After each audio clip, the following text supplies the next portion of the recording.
Came to the in-person meeting. So good morning, everybody. We are starting the meeting this morning. My name's Phyllis. I'm the facilitator, and I brought the 12-minute video that I hope everybody got a chance to watch. Eracism is the slogan of the group Erace, which was formed in New Orleans in the summer of 1993. We seek ways through person-to-person communication to show that we are committed to treating fellow human beings of all colors with love and respect. Join us. I'm going to read the land acknowledgement. I want to thank Michelle for, I don't know what the word is, tightening it up and making it much better phrasing. Thank you. We begin today by acknowledging that what we know as the United States is the ancestral and unceded territory of many indigenous peoples, and that there are many more nations and tribes that could be named here. Members of our meeting group today are on the lands of the Chitimaca and Choctaw in New Orleans, the Creeks and Cherokees in Atlanta, the Tonkawan, Lipan, Apache, and Comanche in Austin, the Lenape and Piscataway in the Washington, D.C. metropolitan area, the Wampanoag and Nipmuc peoples in Boston, the Cahuilla and Mojave in Riverside, and the Lumbee in Fayetteville. We thank their ancestors for being stewards of these lands through the generations and through today. We need to protect and honor the history and people of these places. Despite centuries of colonial theft and violence, we should always remember that we are all still on indigenous land, and it will always be indigenous land. We shuffling my papers. We want to emphasize that Erace does not espouse political or religious ideologies. We foster acceptance, and we do not allow belittling or any other forms of personal attacks. We are here to listen, learn, and not to argue. Just briefly, I will go over the way we process things. I will be keeping a list of who raises one finger like this, and you should move it around. Make sure it's in the screen that you can see. And I will put you on the list and call on people in order of the list. If someone uses a phrase or a word that you don't understand, or there's something that you missed, you couldn't hear clearly what they said, you can put up 2 fingers to ask them a clarifying question, and I'll let you jump in when they finish speaking to ask that question. This is not a question to further your own argument. If your thought that comes into your head is, but what about, or did you know that, then that's not a clarifying question, and you'll be asked if you want to get on the list. If there is any of the sort of belittling that I mentioned earlier, we will call point of order, and then all talking is to stop, and we will sort that out. Because people do have to leave today earlier, or on time, I should say, I'm probably going to start the wrap up at 11 or 11:05, depending on how many more people come in. And I brought the topic because I saw yet another video of a white woman trying to police a Black person, and I'm just tired of those people. And how I went looking for something to share today was I typed in "what the hell is wrong with white women" in Google, and I found, it may not have been the word hell, by the way. I put Tress is laughing. I put in I found this video. I'm aware of the Deconstructing Karen documentary, which is available on iTunes, but I have not been able to watch it yet. But this is an interview with some of the people. I've been aware of Saira Rao. I've been following her on Instagram for a while. So I'm really interested to watch that documentary when I get a chance and figure out how to do it, because I'm not even sure I have iTunes. And I just thought it was good to not have to read something, to listen to some people talk. I went through it this morning and took notes. So I'll have probably a little bit more to say at the end, but you find a lot of interesting stuff if you Google what the hell is wrong with white women. Some of it was too long for our article purposes. Okay, so I don't think I missed anything. I will be keeping the timer for 2 minutes. And when we do the wrap up, anybody who hasn't spoken will get 2 minutes, and the everyone else will get 1 minute to wrap up. So anybody want to get on the list? We haven't had introductions, have we? Oh yeah, well, that would be a good idea. Please, I will call on you on the order of the screen and have you introduce yourselves. Beatrice? Where'd she go? There she is. I'm on, as you can see, I'm on my phone, so I don't know what I'm doing. It's Beatrice, and I'm here in East Point, and glad to see you, and interesting video, and glad to be here. Great. Bill? You're muted. I'm Bill Ives. Cindy is at the art market selling books for the library. So I'm using her computer so you can see me. Welcome. I'm glad to be here. Great. Nancy? I'm Nancy. I've been coming to Erace since June of 2007, and I'm in New Orleans. Louise? I'm Louise, been coming for over a couple of decades, and firstly in New Orleans, and now I'm in Austin. Welcome. Stanton? Good morning, Stanton, Austin, Texas. I've been coming for maybe about 10 months now. Good to see everybody. Great. Nora? Good morning, everybody. I'm in Austin. I've been coming for almost a year. And I got a message from Pedro. He's not able to make it, but he may be listening in while he's driving. Okay. So message from him. Thank you. Michelle?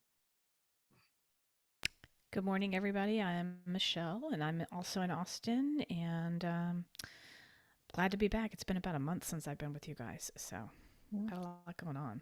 Well, I'm glad you're back. Yeah. Francie? Hi, I'm in Austin also, and I'm just happy to be in the presence of all you smart, great people today. So You should lower your expectations, Francie. uh, At least in whatever, yeah, I'm not feeling that smart. I'm going to try not to say anything too stupid today. No, you never do. Richard? Good morning, everybody. It's Richard in not in New Orleans, but with the New Orleans group today, and been with Erace since the beginning. Great. Marla? Good morning. I'm Marla. I'm in the New Orleans area. I'm actually in Metairie, and I've been coming to meetings for, I guess, a few years now. Very happy to be here. Good. Teresa? I'm Teresa Roberson. I am in Fayetteville, North Carolina, and I'm glad I could finally make it. I was doing a lot of running around this morning, so I am here now. Thank you. Good. Glenn?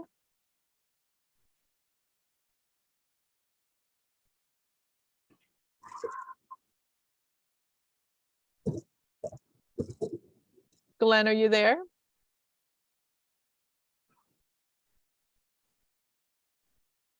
Okay. And there's also an iPhone that has no name attached to it. Do we know who that is? Yeah, it's Pedro. It's Pedro. Oh, okay. Hi there. So you're just listening today, Hey. huh? Yeah, actually, I'm just I'm driving into town for this event, and wanted to wish everybody happy holidays. I'll be just listening in, so thank you. Okay, great. Glad you can do that. Lynetta?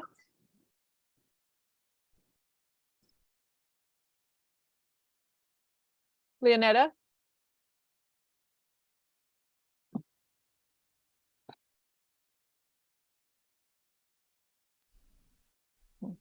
Well, you're still muted. Can't hear you, Leonetta. Glenn, are you available to introduce yourself? Phyllis, I just want you to know that you're breaking up for me a little bit. I don't know if you're breaking up for anybody else, just FYI. Okay. Just a thank little you. for me too. Okay, thanks. Leonetta, can you introduce yourself? Good morning, everybody. And first of all, I want to thank for all the calls and texts that y'all sent me. Thank you so much. I've been a member since I been an intern for Erace. I'm glad you could be here this morning. Glenn, last chance.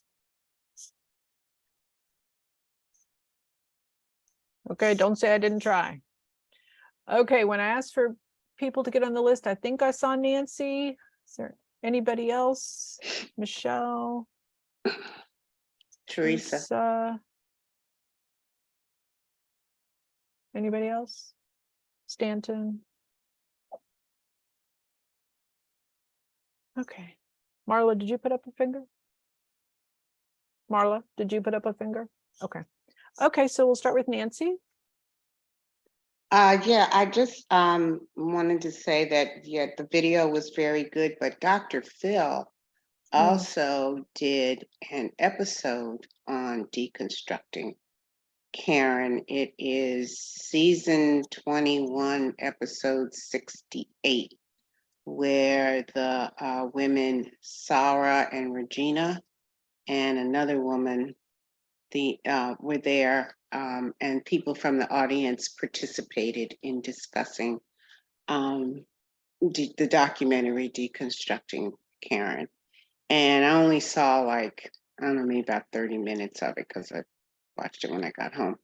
But also you can find it, and I just remembered you have a Android phone.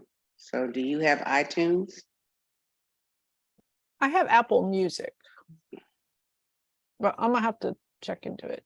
Well, it's an app, iTunes, and Okay. it's on there. If I just searched Oh, for it. Marla and said that's it's where also on Apple TV. it's on Apple TV. Okay. Yeah, which I don't have that either.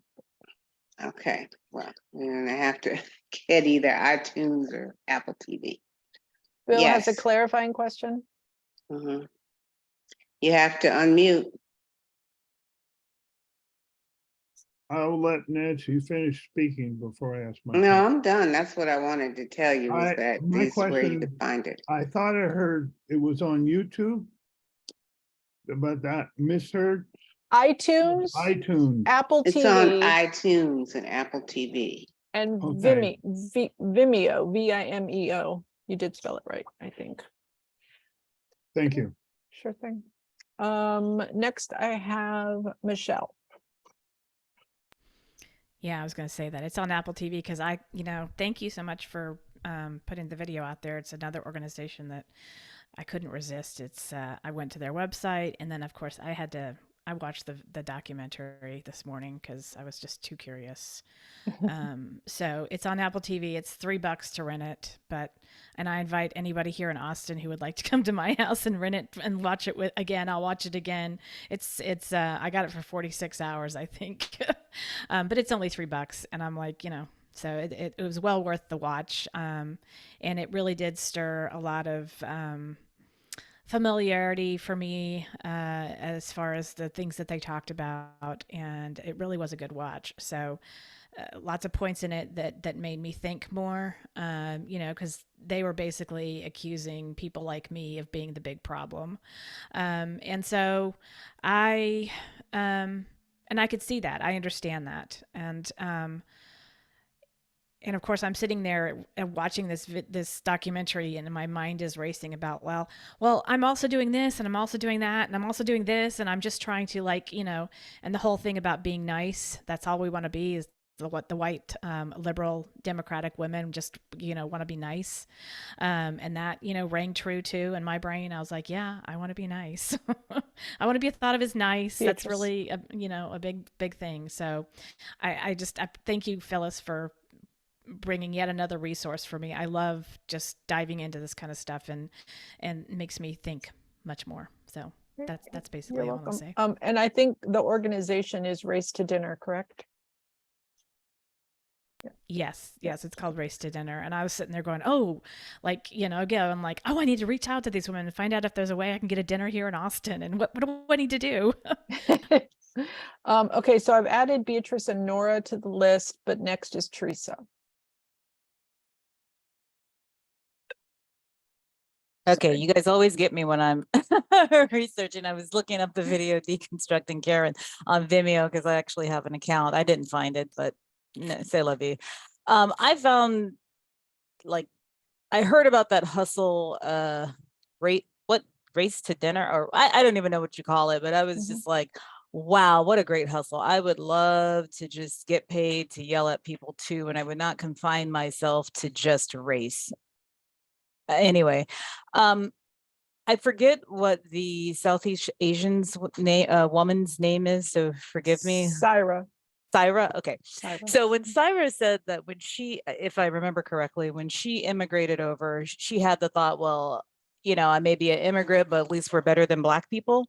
That sentiment. And it reminded me, for about third of my life, I taught outside the States, and then reminded me of a student when I was teaching math in Egypt, Alexandria, Egypt. And I had this one, it's kind of those things where you're teaching at a really exclusive school and all those students think that they are much bigger fish. They don't realize how small their pond is. But he said, oh, if I went to the United States, people would think I'm white. And I knew what he was signaling toward. It was just, I would go over there and I would have the same high status like I have, here in Egypt because he's rich. And yes, he was one of the lighter skinned Egyptians, but I looked at him and I said, Americans wouldn't think that you're white, because he certainly didn't look white by our standards. I said, they think you're Puerto Rican. And as soon as you told them that you were Egyptian, they'd ask you if you ride camels everywhere. And everybody laughed, because that's kind of a microaggression that even my Egyptian students, told me about, that when people find that they're Egyptian, they're like, oh, do you ride camels? And they're like, what are you talking about? And, he and I were laughing, we had a good rapport. But one thing in the back of my mind is I thought, because every student who was there came from a wealthy family. And I thought, I would love to be the fly on the wall when some of your drunk white friends got mad at you and called you a sand nigger. That would just that racism just hits you. And I mean, I don't say this in any maliciousness, but that's what her comment kind of reminded me of. It's like, oh, I'm going to be better than these Black people. It's like, you wait until some bullshit goes down and then it's all of a sudden, we're going to, we're all one. We're all people of color. We're going to do this, and it's we. But when times are good, then it's like, oh, well, at least I'm not as, the bottom of the rung Black people. But that, anyway, I'm sure 2 minutes has already passed. It did pass. I was waiting for you to wrap it up. Do Sorry. you want to get back on the list? Maybe. Okay. Michelle, you want on the list again? Okay. I'm checking. Anybody else? Beatrice has a clarifying question for you, Teresa. Yeah, Teresa, were you serious or kind of half joking when you said it's a hustle? That what's the race to whatever dinners? Do you really think of it as a hustle? I don't. The clip that I saw just didn't impress me. I thought that was really from a place of, like, if I were a white woman, that wouldn't resonate with me at all. It wouldn't resonate with me at all. When somebody is trying to get me to do better, it needs to be from a place of love, not from a place of, and you will do this, and you're a bad person. And I just thought that wouldn't resonate with me. I don't see why any white person would look at that and think, oh, I need to change how I do things. So, yeah. But kudos to them for making money off of, again, people made money off selling pet rocks back in the 70s. So we will buy anything. Marla, I got you. Okay, I've got Stanton, Beatrice, Nora, Michelle, maybe Teresa, Richard, and Marla. Next is Stanton. So I stumbled upon another video after I watched the video that just came up next in YouTube, and it was an interview that Jon Stewart had with the white woman from that organization, a professor, and this conservative gay journalist, Andrew Sullivan. I don't know if anybody else saw it, but I found that to be incredibly interesting, because Andrew Sullivan was asking questions like, how can we talk about, white supremacy? It's 2022. What are you talking about? Immigrants from all over the world want to come to the United States. This is the most free, open society on the planet, yada, yada, yada. And I'm like, well, yeah, I kind of agree with all that too. And then he asked the specific question is, what are we talking about when we talk about white supremacist institutions? And then Jon Stewart laid into him in a way that was just very informative. And he's like, well, what about redlining, Andrew? What about the history of segregating communities? What about lack of public education in Black communities versus white communities? What about mass incarceration? And on each one of those points, Andrew Sullivan said, well, yeah, no, that's right. Yes, that is true. And so he said, then what is it you don't get about talking about white supremacist structures? And that really kind of like, it wrapped it up for me, as opposed to these general vague terms that are bandied about, about the structure and we need to do this and we need to do that. And nobody was ever specific enough, but God bless Jon Stewart. He got very specific and he made some excellent points. And it was like, yeah, you knocked that out of the ballpark. So that's it. Thank you. Next is Beatrice. Yeah, I was glad to learn that such an event goes on, that people actually sit around a table, even though much that is said of value may be said afterwards, as the white person said that the white women talk behind the back. I think there's some value in whatever little efforts we make toward not just deconstructing Karens, but informing ourselves of who Karens are, who Beckys are, and who we are. I did at first, for a moment, take offense at someone saying everybody's a Karen and everybody, because like in geometry, you always learn nothing is true. All of it's true of everything. But if we look at each of ourselves, if we say everyone is racist or everyone has implicit bias, everyone is a Karen, either because they're silent or because they do things like calling the police for somebody breathing. I think it forces us to look at ourselves and see what is there about me that I need to adjust to change. How am I presenting in the world that I sit quietly while someone is attacked, whether that person either it's a microaggression or something somebody says, or people speak ill of a group that I'm not a part of. That's inconsequential that I'm not a part of that group. I just think that with any group, any event, any organization, any structure that causes us to take a look at ourselves and how we present in the world, and who is it that we are hurting or helping by speaking or not speaking, I think there's value. And I was just really glad to see that such a group exists. And the little conversation that was had in the video was helpful too, especially as the African-American woman was speaking her truth.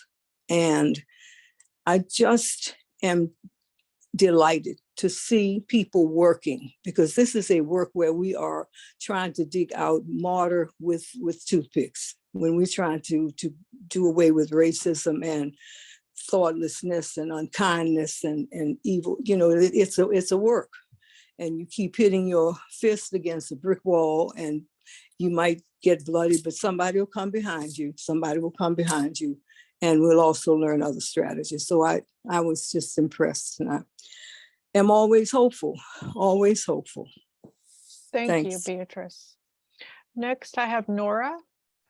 I didn't want to be on the list. I had a clarifying question that got answered, so I'm good. Okay, sorry about that.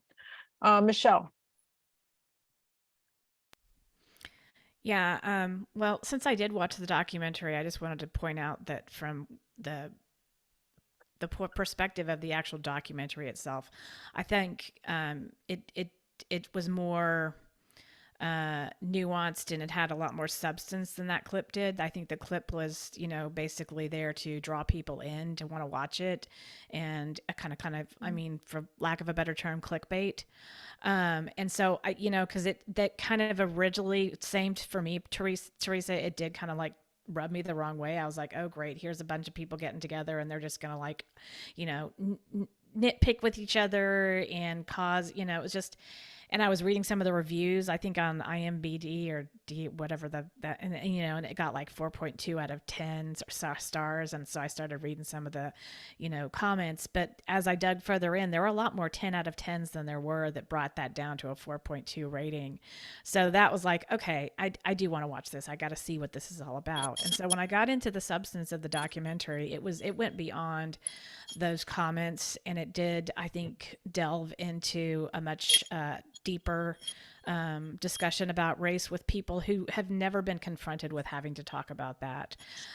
So it's, and this is just a teeny little slice of America here that got around that table to talk about this kind of stuff. And the majority of the women, they did say at the beginning of the women at the table that day did identify as liberal and white. I see, Teresa. So I will say that I think it was a worthwhile way. I mean, it's not the end all be all of anything. It's just like one little tiny piece of my whole complex of trying to learn and, understand better. And so it's interesting to me. It was interesting to me, worth the watch. I didn't, I think I did pick up on a couple things actually by watching it. So that I had not thought of, and drew stuff out of me as a identifying white liberal woman. So I will say that in its defense. That was good timing. Teresa has a clarifying question. And Nancy, did you want to get on the list? No. Okay. Go ahead, Teresa. Did they ever say how much the dinners cost? That was one thing. And the part of the discussion, like when they were talking about trying to set this up in the beginning, and they were saying like, we get white women that are like, oh yes, I want to do this. And then when we tell them, well, can you pay $250 to join? They're all like, what? 250? No, that was one of the points made. And, for me, I'm in an extremely privileged position, and, it's taken me a long time to realize that, $250 for me in my world. I mean, I'm not saying this of every white woman for sure, and definitely not other women of color, but it's for white women. This is for white women. It's supposed to be white women invitations. $250 when I think about it, a couple of years ago, I would have been the same thing. I would have been like, $250. Today, I would be like, $250, that's cheap. For me. But I will add a caveat to that, because I went on the website because I was like, this is interesting concept. I wonder if I could get a dinner like this put together for a group of women here in Austin. And I think based on the information there, it was like 4 dinners are going to be had this year for 2023. But when you click on one of them, it's like $2,500. So I don't understand the structure. I'd have to contact them and be like, do you mean $250 per person? And we're going to get up to like 10 people for the dinner. I think that's what that's meant. So I hope that answers your question. Okay, thank you. I've got Richard, Marla, and then Glenn and Louise. Well, I'm getting a sign saying my internet connection is unstable, so I'm not sure whether the cut ups are at my end or at your end, but I'll keep going. I have to strongly agree with Teresa's take, despite what Michelle said, and I did not see the full documentary, but we were asked to look at the 12.5-minute segment. And based on that 12-minute segment, I think Teresa's right on the money. This clearly came across as a hustle, to the point, for me, it was almost nauseating to watch this. It was for some of the reasons that Teresa mentioned. For just using the word Karen, here in the Irish Channel in New Orleans, we have a neighborhood Facebook group, and anybody who even uses the word Karen, because it's so divisive and it's seen as a personal attack, is asked, if you use it again, we're going to ask you to leave, which is actually the same thing that Bill Connect, the former member of the former head of the racism group here in New Orleans, talked about how to address people who use racist language. Is that you may not be aware of what you said, but I'm calling you out on it, and I won't let you get by with it the second time. You know, so just the word Karen, and I'll bet that at least some of us in this group have good friends, mothers, sisters, daughters, whose name is Karen, and our identity is wrapped up in our names. Karen Carter Peterson happens to be was a very well-connected African-American political representative in New Orleans. Pardon me? No, go ahead. Louise has a clarifying question. When you're done, you have about 16 seconds. And so just the use of the word Karen, I think, pretty much destroys the credibility of all colors with love and respect. I think this, based on that 12.5 minutes, is just the opposite of what this group aspires to be about. So it is a hustle from that 12.5 minutes. It's for so many reasons that I can go into. If my 2 minutes is up, put me back on the list, please. Okay, Louise has a clarifying question. Can I ask a clarifying question as well? Yes. Go ahead. So Richard, you think the word Karen is racist? No. Oh, okay, I misunderstood. Okay, Amal, your question. So if not the use of the word Karen, then what's another name that we can use? I don't see that as a clarifying question. Okay. Next I have Marla. Oh, Stanton, only 2 clarifying questions per speaker, sorry. Okay, but if you want to get on the list, make a statement. No, okay. Marla, you are next. Yeah, wow, there's a lot. Regarding the use of the word Karen, I mean, Karen is a term that can be used to show how we as white women violently weaponize our power against people of color. And I would concur with them all. I'm not sure that there's another way to really put it. I think it's a decent way of saying what's trying to be said. I mean, it points out what is trying to be said. I will say, as all things, and I think Karen, correct me if I'm wrong, folks who know the history of Karen, I think that its origin is from Black folks, right? So white people, of course, once again, have taken the term Karen and we use it totally inappropriately across the board. And it's used all of the time. I notice on places like you were saying, the Facebook page or whatever, next door, by especially white men who are describing other white women or other people who are doing things that are annoying or complaining about things, and it may not even involve Black folks. And that's not it's not the appropriate way to use the term, really. But of course, it's been completely taken by white people and used in the way that they want to use it. I will say, I would agree that the little snippet that we watched wasn't necessarily, it wouldn't take me in and make me want to watch the show, but I did watch the whole thing yesterday. I highly recommend it. It really did, I agree with Michelle, open me up to a few things that I was like, oh, I never thought of it that way. And like, but you need to be receptive to hearing those things also. And one thing that I will say that is so kind of thought-provoking to me too is the intersectionality of economics and the willingness of white people to put their money where their mouths or intentions are. And it's very, very rare that we do that. We do not, as white women, give our money freely, but we are willing to spend it on, exorbitant costs for other things. For example, it makes no sense. You won't give $20 to buy a toy for a family that may be in need over the holidays, but you're going to go on your $5,000 Disney World vacation. So the policing of how we spend our money, it's exceptionally problematic, and I don't know how to break through on that. And I think that could be a big barrier regarding this race to dinner. women who are asked to spend $250, like Michelle said. And I don't know if the timer went off or It not, did. but I'll be quiet. Has Okay. anybody been able to hear it? I can't hear it myself. Let's see if I need to No. turn it up. Next I have Glenn.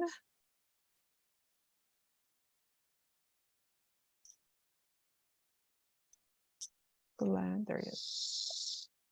Yeah, well, I kind of like, I do agree with what Teresa said on everything that she has said, even about Egypt. You know, you're not gonna, you know, I don't know how many millions of people voted for Trump. And you're not gonna go to those people and get them to change by telling them that they are Karen. And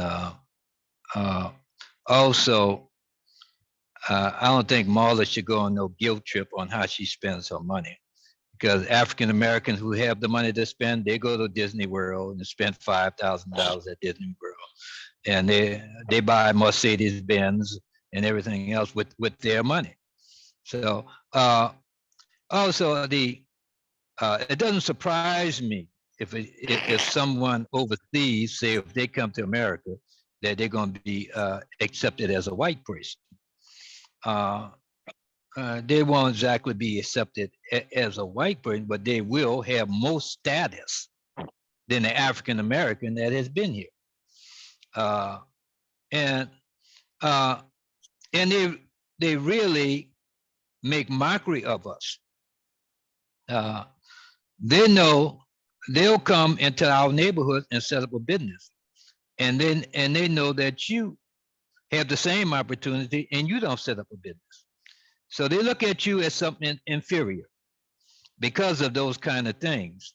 And they see that you don't have the family values that they have, you know, sacrificing for the next generation. So a lot of the racial things that people have, some of that is our own faults of how we are perceived by others by some of our own actions. And I was, if the Y'all bell hear hadn't that? run off, I said it. No, There- I didn't hear it going off. Okay, I'm Man. good. I don't know what's wrong with it. Thank you, Glenn. Next I have Louise and then Richard. Anybody else want to get on the list? Teresa? Anybody else? Okay. Louise. So when I first embarked on my journey of finding groups and clubs or whatever to do with race here in Austin, when I came to Austin, I did find this one, and I cannot even remember the name of it. So there was quite a few, but I remember being told there was a whole mixture of people, white, black, Asian, and the speaker said all white people are racist. And I do remember like thinking, what? And just like how Michelle said, but I'm nice, plus I'm not, genetically white, to be honest. My father is Egyptian, but I do pass as white, and I have got all those privileges of looking white. So yeah, I was taken aback, and after the finishing of the meeting, I started to understand it a little bit more. And since the years have been going on, I've understood it a lot more. So yes, I do think we need to have that in our faces, and for it to be explained. The fact that people are making money out of it, yeah, all right, fair enough. Maybe not $250, because yeah, that's going to definitely put me off. I can't afford that. So they should maybe do it for less money. But I do think it's something that is needed, and I don't think it's offensive. I don't think it's a what do you call it? It's doing whatever. Anyway, I think it's quite. I think it's a good thing. Okay, and thanks. Karen, yeah, what are we going to use the word? I mean, Karen, it's a perfectly good word, and obviously people called Karen. I don't know. I've never met one actually that is worried by it. It's just become such a different term. It's not really a name. It's now a term. So I think it's a perfectly good one. Works very well. Thank you, Louise. Next is Richard. Well, again, the fact that the title is Deconstructing Karen, I have to get back to our Irish Channel site. The use of the word Karen in the chat group has led to hard feelings. It's led to back and forth bickering, and I think it just reflects again the counterproductive nature of what appears to be going on based on this 12.5-minute segment that we watched. Part of it, as I've talked about many times before, is that when we generalize, as these three women did at the outset, and I agree, it may be just a kind of a clickbait type of thing, which doesn't, to me, lend any more credibility to this whole effort. All women are Karen. That was one of the first things out of the mouths of one of the three producers of this show. Every person who comes to this country as an immigrant believes themselves to be better than us. Now, come on. White women talk behind our backs, behind all people's backs. And then, this issue is that you'll pay $250 to come on the show, but don't you dare cry, because if you cry, you're drawing attention to yourself, and that's not what this is all about. This is exactly the opposite of what racism was formed initially to do.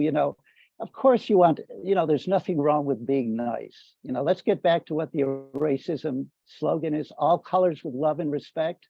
I would put that in the category of niceness. And yes, tough love is just as important, but you don't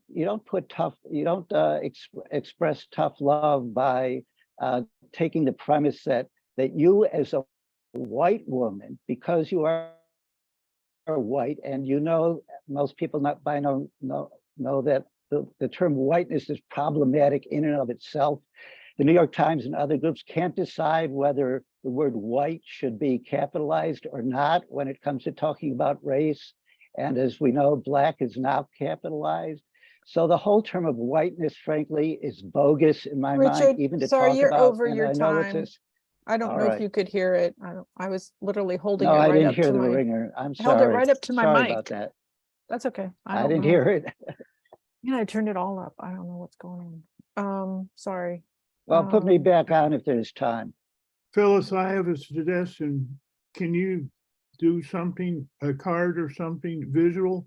Because if we can't hear the alarm. I'll start waving my hand, but oftentimes when people are talking, they're not looking at the camera. I found they Hey, look Phyllis, do you down. want me to try timing on my phone? Sure.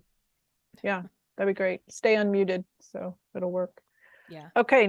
I've got Teresa, Glenn, and then Richard again, and B, and Stanton. And then I think anybody else? Okay, I'm going to close the list after Stanton so we can do the wrap up and let people finish up, get out early for the event they have to attend. Okay, next is Teresa. Yeah, I was going to say the one thing I did like was the no crying rule, because I have seen how discussions have been recentered in let's comfort the crying white woman in the room. And it's like, oh man, am I going to be the angry Black woman who says, excuse me, we're not here for her comfort. We're here to talk about whatever subject that we're talking about that got her emotional. So I actually like that rule. And, I know this isn't, their dinners aren't a workplace, but it's like, can we also add, in addition to the no crying in the room, the no reply all? If you've got an issue with me, email me. But that's a workplace thing. But I have found that there has been, and you can call her what you want, but there's always that one woman who happens to identify as white who's got to reply all when she's got an issue, instead of just the one or two people who should whatever. It's like, somebody comfort me because I got a problem. Anyway, I think it was Glenn who said, spend your money guilt-free because Black people spend money too. So that made me laugh, because one Thanksgiving, my sister and her husband treated the entire family to a Thanksgiving in the Bahamas. And one of my brother-in-law's comments, and I forget who he said it to, but he picked up a brochure and he showed it to one of the people who worked at the resort that we stayed. And he said, y'all need to get some more Black people in this brochure. And I just thought, other than these dinners or whatever, people do what they can afford. And I was going to say, I bet I taught outside the States for 11 years. I'm wondering if I have had more of an impact because my students and fellow teachers got to know me versus going to what could possibly be a one-off dinner. And then, that's it. They did this just like me going to the Bahamas. And I do hear that alarm. Thank you. I hear it too. Thanks, Teresa. Now, Glenn.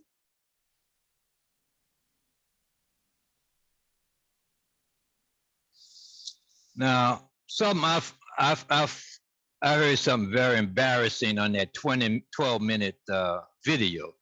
The Black woman said, start and spend your money with Black businesses.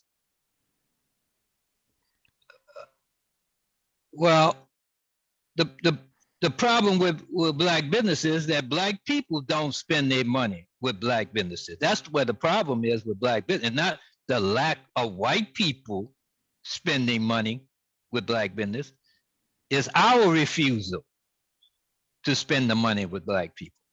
And there would be, and if we had that kind of attitude of spending money with our own, we would have more Black businesses.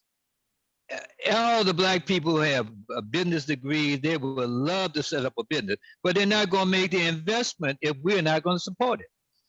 So before you go and ask white people to spend their money with Black people, get Black people to spend their money with Black people. That's my opinion. Thank you. Richard, you're next.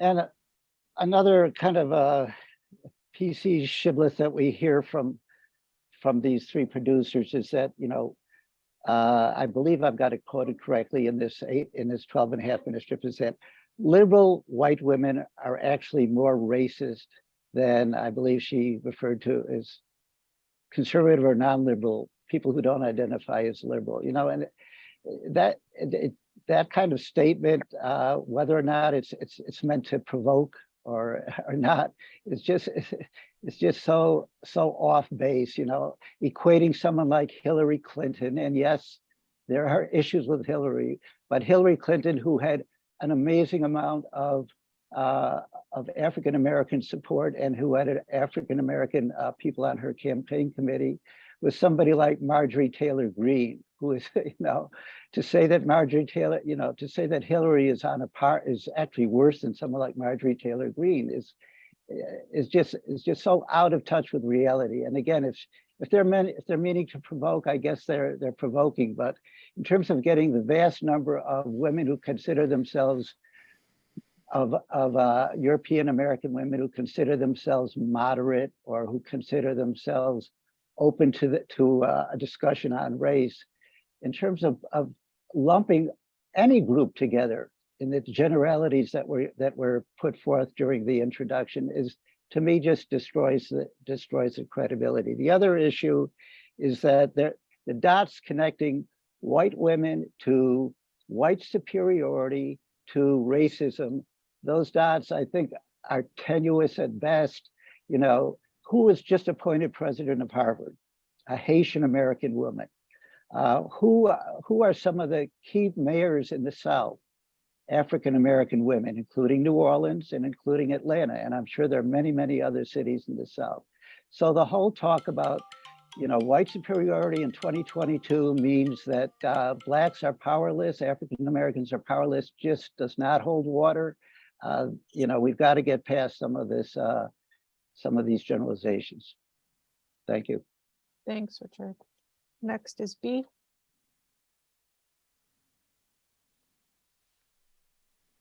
Beatrice.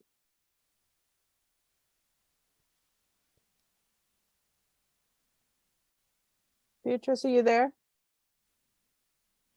I don't think she's here anymore. She is. I'm She's here. on the screen. I'm on the phone and it's a problem. Just a lot of real quick things. I too am glad to have heard the brief conversation about the weaponizing of white women's tears, because that is a real issue. And I thought that was discussed quite well. Oh, and by the way, the mayor of Atlanta is an African-American male. I just want us, I always see the value in small steps. I guess it's because during the civil rights movement, before we would demonstrate in front of a restaurant or wherever, we would go in and have a conversation with the owner, or if it was a store that we wanted to see integrated in terms of staffing or whatever, we would have a conversation with the owner. And we would always say before we went into that conversation, why are we even going in here? You know, why are we wasting this time? But it was a step that was important because it allowed a conversation about something that we considered extremely important that may not have even registered with this person. But before we go out and demonstrate, we want you to know, and that's not the way we express it, of course. We want you to know that this is what we want. This is where we are. An important step. I think there's a lot of work that has to be done where racism, white supremacy, what's killing our people one way or another, whether it's the inequities in healthcare, whatever, a lot of steps that have to be taken by a lot of people of goodwill. Now, they may be charging too much money. They may be having some people that are locked out. Maybe some generalizations are being expressed about who European Americans are. But it's important for people to hear hard truth. If the shoes don't fit you, then don't wear them, baby. If you are not what your group seems to be described as, then good for you. But take a hard look at yourself. And I think that whatever this little dinner, interesting conversation, I hear the timer. Thank you, Beatrice. Stanton. Yeah, referring back to that other video that I watched, because I think obviously it had more of an influence on me than the first video. The woman who was the white woman of that organization, in response to what Andrew Sullivan was saying to her on that segment, said, this is why we don't even bother having these dinners with white men, because white men are totally irredeemable. And, you know, there's no point in having this kind of discussion with white men because there's no fixing them. So I just thought, well, okay, yeah, back to generalization. So you've taken a whole segment of the population and put them in a corner and said, we can't even fix you, you're so broken. Maybe it's true, maybe it's not. Nancy, the list was closed. You're muted.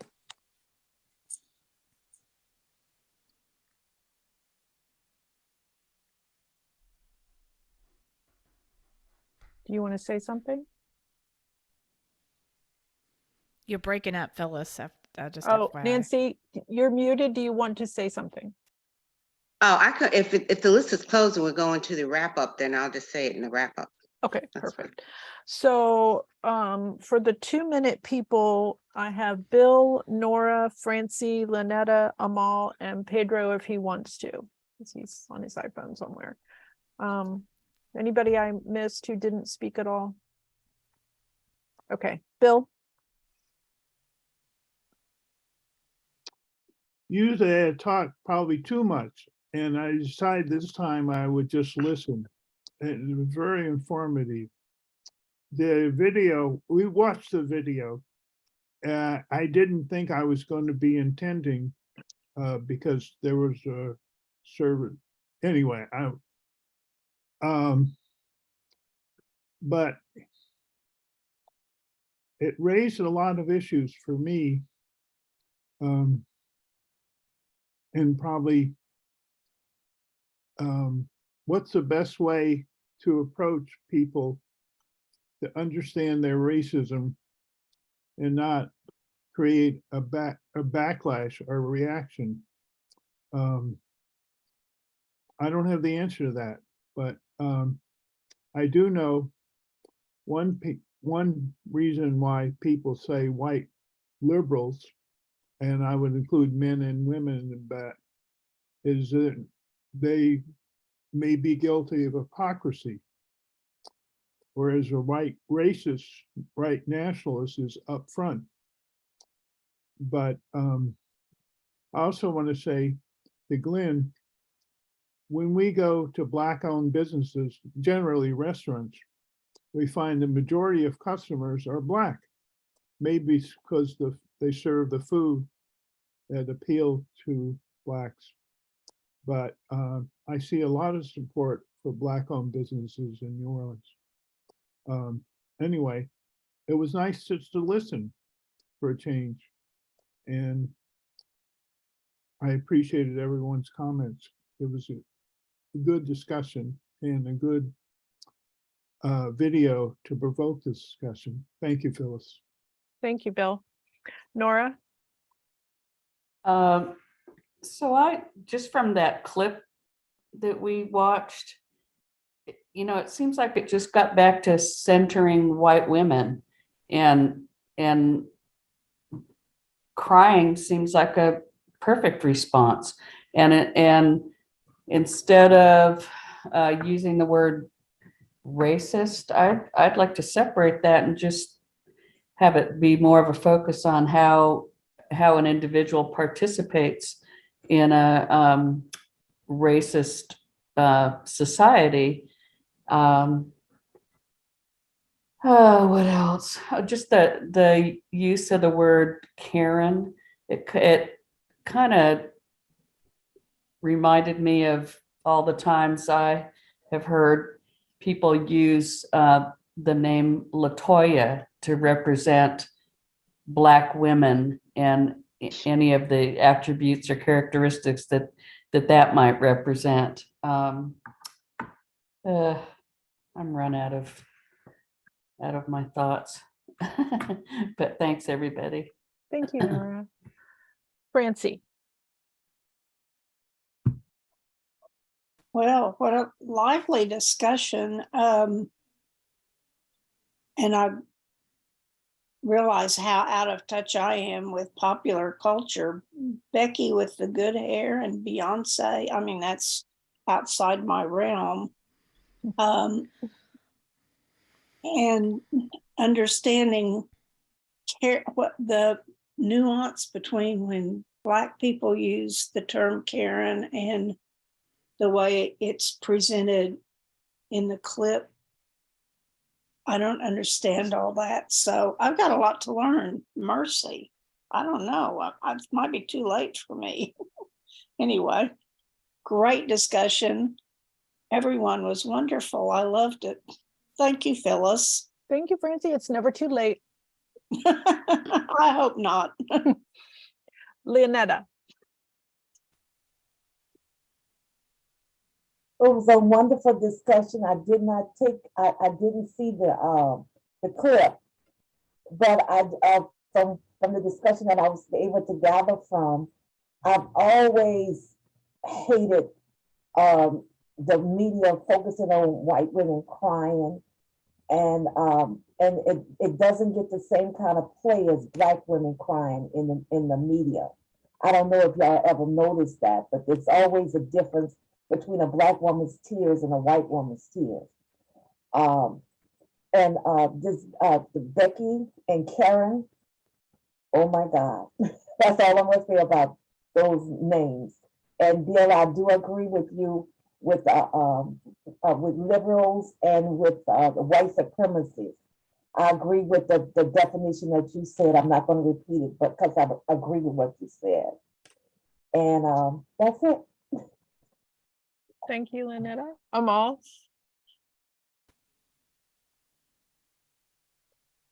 Yeah, can you hear me? Mm-hmm. Yeah, that's interesting 12 minutes. I don't know if anybody saw it. I believe it was this week. These two ladies actually appeared on the Dr. Phil show as well. And then interestingly enough, one of the first things to happen is the white woman that was being interviewed started crying. So it's just something about white women and crying and tears and trying to draw their attention to themselves when the conversation is about race. and they don't want to face their racism. The crying seems to be the best defense against that. But anyway, you know, the reason I raised the question as to if not Karen, then what will be a best way to describe these ladies. I wasn't trying to be facetious or anything. I genuinely meant, I genuinely was trying to get an understanding as to what other name can we call them. I'm open for ideas. I'll throw Karen out the window if somebody can give me another alternative. But for right now, that seems to be the best course of action. So I don't see another name to give these ladies who call police on little children for selling water. You know, that it's just that this epidemic, this thing has gotten completely out of control. And you know, the Karens are nothing new. Now I don't want to present it like Karens just came on the scene. You know, the lady who contributed to the death of Emmett Till is a Karen. You know, the Scottsboro brothers. I don't know if anybody familiar with that trial. Goes back to like 1921, if I'm not mistaken. That the lady who accused those men of rape, she's a Karen. So these Karens are not new on the scene. They've been around. It's just that I think that cameras and cell phones and things like that are putting a face on them in a way that they wouldn't have been historically. And now they're getting the attention that they would have otherwise gotten. So I got to go back and I got to watch the actual documentary. But I recommend people watch the Dr. Phil episode where these two ladies appeared in. Interesting conversation. Thank you, Amal. Pedro, do you want to do 2 minutes? I don't know if you're able. Yeah, I can do a little bit. I just thought it was a very provocative discussion, man. Thank you all. To be honest, I didn't make the time. I had a busy week, so I didn't see it. So I'm really looking forward to it. I'd probably take Michelle up, except I don't think I can do it in the next 46 hours. But I this whole thing about the name Karen, I like that question that Amal makes. You know, I think when you live in a white privileged culture or a world, I should say, discomfort that those that are afflicted by racism, mostly those people of color and stuff, they have to face it every day. And so I really find, you know, that the painful emotional feelings of connecting to a name you might be connected to is really not nearly as important as a larger. If we can get rid of racism, then we wouldn't have to worry about it. And until we do, everybody should be suffering pain of some sort. Maybe to Amal's question, maybe we could change it to a different name each day of the week. So depending on what day of the week you were talking, you would use the name. But anyhow, happy holidays to everybody. Thanks for the deal, and I'll look forward to trying to catch up on visiting that video. Thank you all. Thanks, Pedro. If Phyllis is going to be one of the names, I want Tuesdays. Because Phyllis would totally work. Okay, so now we have the 1 minute people, and we'll start with Nancy. Yes, I was just going to say that in watching that Dr. Phil episode, there was a gentleman that came on at the end. And one of the things that he pointed out about the women that were participating in that discussion is the first thing that white women do, and it's not just white women, they get defensive. Okay, very defensive. That's the first thing that comes out. And men too, they come out and they become defensive if they're accused of, you know, being not necessarily racist, but unsympathetic or unempathetic. But that's his point, was that if you could take one thing out of the conversation that somebody is trying to tell you and be empathetic about it and look beyond your own experience to find, you know, a kernel that you could educate yourself on, explore further, try to, you know, meet somebody, just take it a step further. If it's something you can't relate to and you say, oh no, that doesn't happen, I've never seen that before, maybe it's because it's never happened to you. So maybe you should try to take it a step further and explore that avenue and then come back to the topic and revisit it. So I thought that was a very interesting take at the end, or a summation of the episode of Dr. Phil. It's season 21, episode 68 Thanks. of Dr. Phil. Louise, you're next. By the way, have a good weekend. I'm getting Okay. ready to leave. And happy Okay. Christmas and happy Merry New Year. Christmas, Happy New Year. See you next year. Bye. And Bye, Bill, if you have Nancy. to leave before we really wrap up, bye, and happy holidays to you as well. Yeah, I will say goodbye. Happy holidays to everyone. Look forward to seeing you next time. Yep, January 7th. January 7th. I'm Hey, Bill, I facilitating. wanted to make a comment on you before you leave. I wanted you to hear my comment. Ooh, Glenn. Well, Glenn, I will call on you next then. And then I'll call on Louise. So Glenn, go ahead with your comment.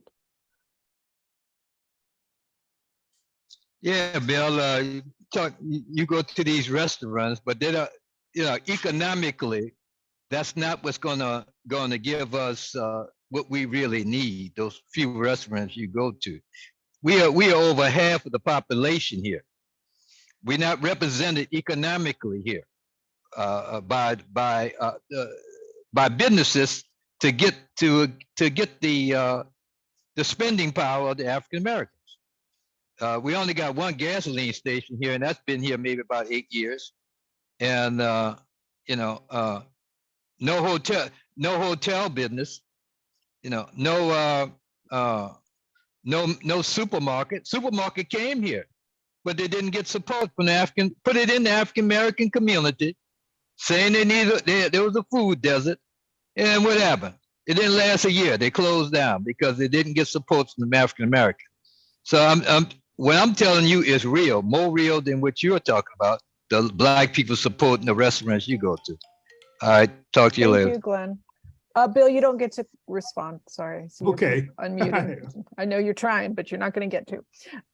Okay, Louise, you're next. Actually, it was in relation to that as well. I'd love to know all the statistics you get from these polls that you get, Glenn. I don't know, because you're really positive about all of these statistics, but where do you find the time to do all that polling?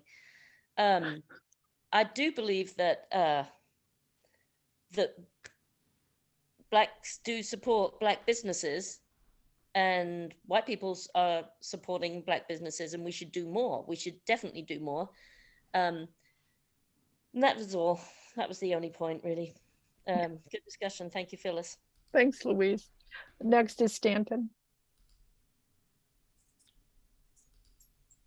I'm just going to say happy holidays, everybody. See you next year. Thanks. Michelle. Yeah, I just wanted to say thanks for the discussion. And I do recommend that people watch the video. I think the documentary, it's more than just that clip. And I will say that Stanton's thought about the white men always coming. Everybody seems to think that that conversation he was listening to about the white men being irredeemable. I can't say the word, sorry.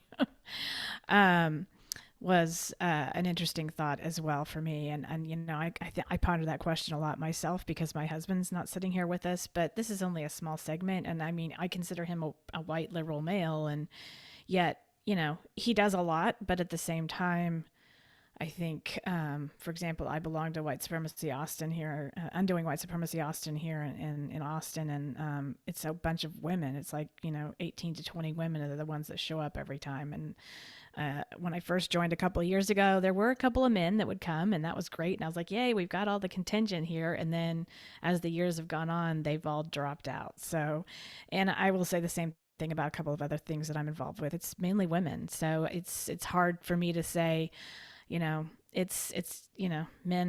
are not joining in the numbers that I would like to see them in. And yeah, the women in this discussion of the documentary were, one of the things that was pointed out by the women of color is that, you know, these women are suffering from being under the thumb of patriarchy, and that's is some of the things that's holding these women back. And as my mother's comment, and the crying about being powerless because of living in a misogynist world. Yeah, that's some of it, but that's not all of it. Anyway, there's a lot more to discuss here, but do watch those of you who can watch the video. I think it's definitely something to add to your toolbox of understanding here. Thank you, Michelle. Richard, 1 minute. Yeah, certainly a lively discussion. And I think one point that I've made before, often in discussions like this, where to me generalizations, particularly of one ethnic group or race against another, whether it be African Americans talking about European Americans or vice versa, is these broad generalizations, to me, are the death of credibility. There's a very, very simple way to talk about race and the attitudes of particular people, and that is to say that too many European American women get out of control when they see behavior by another group that they find is inappropriate or suspicious. Too many. It's a very, very simple way to think about things. There are too many of a particular group that are doing things that we feel are racist or counterproductive to racial reconciliation. But to start off that 12.5-minute clip, and maybe it's toned down in the larger documentary, to say all white women are Karen just has destroyed any credibility to me in this effort. And I don't see how even using the word Karen promotes what they're attempting to do. Obviously there's confusion about what a Karen really is, and of course all women and all white women are not Karen. That's just an absurd thing to say, and we've got to get past these provocative generalizations that are more clickbait than anything else, I think. But a good discussion. Thank you. Bye, Louise. Okay, Marla. Yeah, great discussion. Without spoiling like the entire film, if anybody wants to watch it, one of the things that was pointed out that I think is very applicable here was the discussion about white liberal women fighting with white conservative women and constantly throwing shade to them. And then the white conservative women come back and throw the shade back to the white liberal women.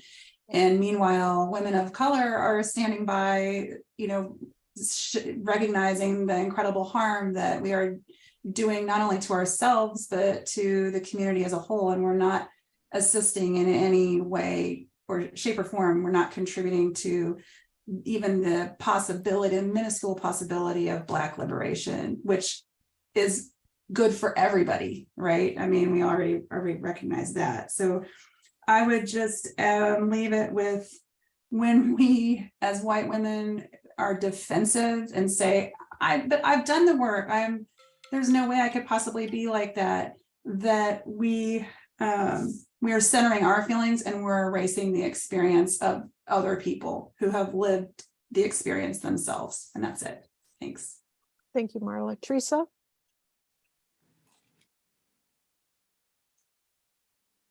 I was saying thank you before I even unmuted myself. Sorry. I once again want to recommend Rest is Resistance by Tricia Hersey. I really, really, really would like to talk about the dynamics of grind culture in our society, because a lot of even this discussion, when talking about who gets uptake and who for emotion, one of the reasons why Black people, or Africans, I should say, was brought over were to basically transform their human bodies into machines for profit. And the legacy of that is always thinking that Black people always have to hustle, always have to work, and always gets this label of being lazy if they're not transforming their bodies into machines so somebody can profit off of it. And again, going back to Francie's question about, well, don't Black women cry too? The empathy for us is like empathizing with a machine. If all you want is to squeeze out as much money as you can from that body. You don't really afford to think of it as another human being, because then you would not brutalize that body for as much profit as you could squeeze out of it. But thank you. I did hear the alarm. Thank you, Teresa. Beatrice, you are the last one on the list. Great conversation. I take Richard's point about generalizations about groups, and I personally have always been the corrective when such a thing is said about any group. And I will say some people or people, but that does not negate the fact that there are many people in a group that are that do have the characteristic that the generalization implies. But I do take your point on that. Quickly, Glenn, I remember that grocery store, and my brother was a friend of the owner. A lot of the problem too was credit line, that not able to get because of the newness of the business and because it was African American. I take that point. This is a great conversation. You froze, Beatrice.